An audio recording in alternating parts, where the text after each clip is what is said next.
मुख्यमंत्री माझी बहीण लाडकी या योजनेमध्ये 7 मोठे बदल केलेले आहेत. ते बदल आता तुम्ही जाणून घ्या. सदर योजनेची अर्ज करण्याची मुदत 1 जुलै 2024 ते 15 जुलै 2024 होती. ती आता वाढवून 2 महिन्यासाठी केली आहे. त्याची अंतिम तारीख 31 ऑगस्ट 2024 अशी असणार आहे.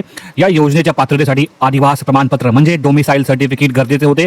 ते जर लाभार्थी महिलेकडे नसेल तर त्याऐवजी तिला 15 वर्षापूर्वीचे रेशन कार्ड किंवा मतदार ओळखपत्र किंवा शाळा सोडल्याचा दाखला किंवा जन्माचा दाखला या 4 पैकी कुठलेही प्रमाणपत्र ग्राह्य धरण्यात येणार आहे. सदर योजनेतून 5 एकर शेतीची अट वगळण्यात आलेली आहे. सदर योजनेतील लाभार्थी महिलांचे वयोगट 21 ते 60 वर्ष होते. आता ते 21 ते 65 वर्ष करण्यात आलेले आहे.